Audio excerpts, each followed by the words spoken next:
এই জন্য আমি এখান থেকে অনেকগুলো ট্রেড প্লেস করার চেষ্টা করবো। টোটাল 9টা ট্রেড প্লেস করবো, তাহলে আমার লসটা রিকভারি হয়ে যাবে। আসসালামু আলাইকুম ট্রেডার্স, আমি মোহাম্মদ বকুল হোসেন। আপনারা দেখতেছেন বিডি ট্রেডার্স কিং। চলে আসলাম নতুন একটা ভিডিও নিয়ে। আজকের ভিডিওতে প্রথমে আমি আপনাদের কাছে ক্ষমা চেয়ে নিচ্ছি, যেহেতু আমি রেগুলার ভিডিও দিতে পারতেছি না। অনেকেই মন খারাপ করতেছেন বা মেসেজ করতেছেন, সো আমি এক্সট্রিমলি সরি। ইনশাল্লাহ ঈদের পরে আপনাদের জন্য রেগুলার ভিডিও আনার চেষ্টা করব। সো আজকের ভিডিওতে আমি আপনাদের দেখাবো যে কিভাবে আমার একটা বড় অ্যামাউন্ট লস হয়ে গেল এবং এই লসকে আমি আবার প্রফিটে কনভার্ট করলাম। পুরো প্রসেসটা আজকের ভিডিওতে ইনশাল্লাহ শেয়ার করব। সো কথা না বলে সরাসরি চলে যাচ্ছে মার্কেটে। সো এই মুহূর্তে আমি প্রথমে আমার লসটাকে দেখাবো আপনাদের, যে কীভাবে লস হয়ে গেল। দেখেন, অনেকগুলো ট্রেড আমার এখানে মানি ম্যানেজমেন্টের লস আছে। তারপরেও প্রায় 10-12টা ট্রেড আমার এখানে $500 করে লস হয়ে যায়। টোটাল হচ্ছে $7,634 আমার এখানে লস আছে। সো এটাকে আমার প্রফিটে কনভার্ট করব আমি। এই জন্য আমি এখান থেকে অনেকগুলো ট্রেড প্লেস করার চেষ্টা করবো। টোটাল 9টা ট্রেড প্লেস করব, তাহলে আমার লসটা রিকভারি হয়ে যাবে। সো 1000 করে ট্রেড আমি প্রত্যেকটা ট্রেড প্লেস করতেছি। 8টা ট্রেড প্লেস করছি। লাস্ট ডেটটা একটু লেট এন্ট্রি হয়েছে, ব্যাপার না। সো এখানে প্রফিট হওয়ার রিজনটা কি, এখন যদি আমরা একটু পিছনে দেখি, যে এখানে যতবার বায়ার আসছে সেম এরিয়া 3300 রাউন্ড নাম্বার থেকে মার্কেট যতবার বায়ার আসতেছে, প্রথমে একটু উইক আসছে, এরপরে কিন্তু স্ট্রং ক্যান্ডেল এসে 2টা ক্যান্ডেল আসছে। এরপরে কিন্তু পুনরায় আবার বায়ার স্ট্রংলি এই এরিয়া থেকে 2টা স্ট্রং একটা নর্মাল ক্যান্ডেল ক্রিয়েট করছে। এরপর পুনরায় সেম এরিয়া থেকে আবার একটা সেলার আসার পরে একটা ডোজি ক্যান্ডেল ক্রিয়েট করে আবার কিন্তু একটা বায়ার ক্যান্ডেল আসছে। সো এই বায়ারটা স্ট্রংলি প্রফিট হওয়ার চান্স এখানে 95%। রিজন বলে দিলাম, যে সেম এরিয়া থেকে যতবার বায়ার আসছে সেম ডিমান্ড ক্রিয়েট করছে। সো এইখানেও চান্স আছে অনেক বেশি। সো লাস্ট মোমেন্টে আমার ট্রেড প্রফিট হয়েছে, তবে লাস্ট এন্ট্রিটা যেটা লেট এন্ট্রি ছিল এইটাই শুধুমাত্র লস হয়েছে।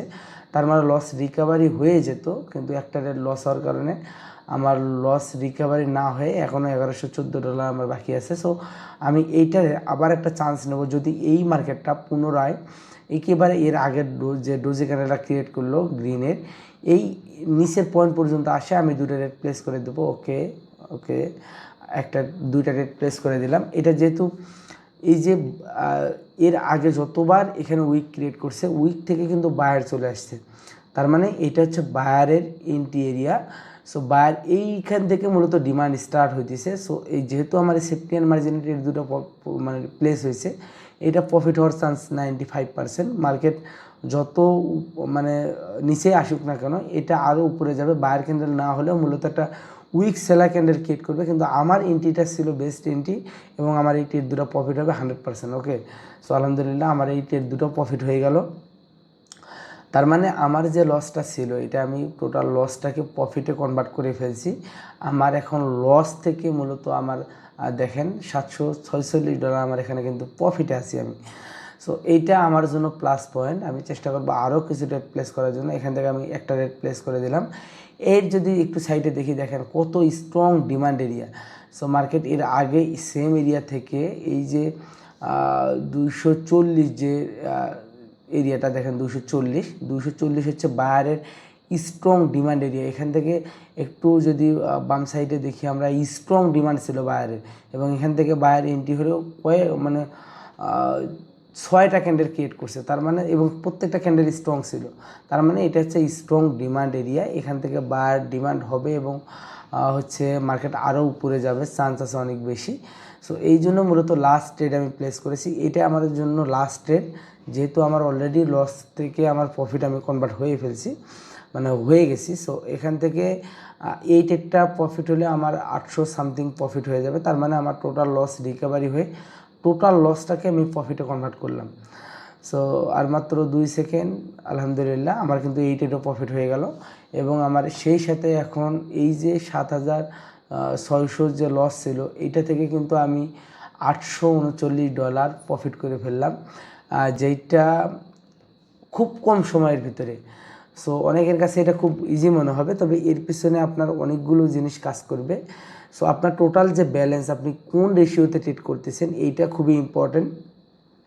কারণ হিসেবে যদি আমি বলি, আমার এই $55,000 থেকে আমার টোটাল লস ছিল 7,000, যেটাও অনেক বেশি ছিল আমার হিসেবের চেয়ে। যেহেতু আমার স্টপ লস থাকে 1,000 থেকে 1,500 মাঝামাঝিতে, এবং প্রফিট টার্গেট থাকে মূলত 600 থেকে 1,000।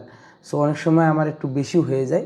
এর ভিতরে থাকে। সো আমার স্টপ লস এবং টেক প্রফিট হচ্ছে সবগুলোই মোটামুটি একটা অ্যাভারেজ লেভেলে থাকে। আমার টোটালে অ্যারাউন্ড 2 থেকে 3% থাকে এবং বাৎসরিক টার্গেটও থাকে সেম। সো যার কারণে আমি বাৎসরিক টার্গেটে প্রতি বছর আমার টার্গেট ফিল আপ হয়ে যায় আলহামদুলিল্লাহ।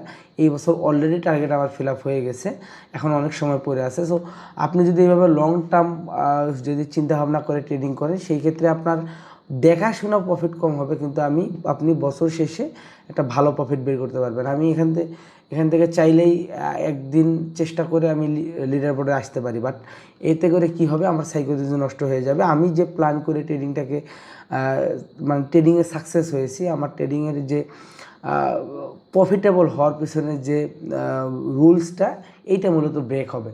সো আমি চাই না যে এরকম রুলস ব্রেক করে ট্রেডিং করে আমি একদিন প্রফিট করে বাকি দিনগুলো আমার লস হয়ে যাক। যার কারণে আমি চেষ্টা করি যে আমি আমার এই যে কন্টিনিউ যে সিস্টেমটা, যে রুলসগুলো, ট্রেডিং যে ডিসিপ্লিনগুলো, এগুলো মেনটেন করার জন্য, এবং আলহামদুলিল্লাহ এই পর্যন্ত এগুলো মেনটেন করে আমি একটা ভালো প্রফিটে আসি। সো যদি আপনারা বুঝে শুনে আপনার টোটাল ব্যালেন্সের একটা ছোটো স্টপ লস রেখে, বা একটা আমি যেভাবে করি যে টোটাল ব্যালেন্সটাকে আপনারা ভাগ দিবেন, যে এই ব্যালেন্স হিসেবে, এই রেশিও হিসেবে আমার লস কত হচ্ছে, আমি কত করে প্রফিট করতেছি, মানে বছর শেষে আমি কত ডলার প্রফিটে থাকতেছি। সো এইটা যখন আপনি ক্যালকুলেশন করবেন এবং এই রেশিওতে আপনি যখন ট্রেডিং করবেন, তখন আপনার ট্রেডিংয়ের রিস্ক কমে যাবে। আপনি খুব কম লস হবে এবং যে লসগুলো হবে খুব ইজিলি রিকভারি করতে পারবেন এই বড় ব্যালেন্স দিয়ে। সো তখন আপনার সাইকোলজিক্যালি কোনো ইফেক্ট পড়বে না। যদি কোনো কারণে আপনার 50% বা 80% ব্যালেন্স লস হয়ে যায়, এটা রিকভারি করা খুবই কঠিন, এবং ইন টাইমে আপনার ম্যাক্সিমাম টাইম এই লসগুলো রিকভারি না হয়, উল্টো লস হয়ে যায়। যেন এরকম কিছু না হয়, এই জন্য একটা নির্দিষ্ট রেশিওতে নির্দিষ্ট ডিসিপ্লিন মেনে ট্রেড করবেন। ইনশাআল্লাহ দেখবেন যে ভালো রেজাল্ট আপনি এখান থেকে বের করতে পারতেছেন। সো আবারও সবার কাছে ক্ষমা চেয়ে নিচ্ছি, যেহেতু রেগুলার ভিডিও দিতে পারতেছি না। তবে ঈদের পরে ইনশাআল্লাহ আপনাদের জন্য রেগুলার ভিডিও আনার চেষ্টা করবো, এবং সাথে ব্যাচ থাকবে যেখানে বাইনারি এবং ফরেক্স দুটোই শেখানোর চেষ্টা করবো। ওকে, সো ভিডিওটা কেমন লাগলো অবশ্যই জানাবেন। ভালো লাগলে লাইক, কমেন্ট, শেয়ার করে দেবেন। সকালে ভালো থাকবেন। আল্লাহ হাফিজ।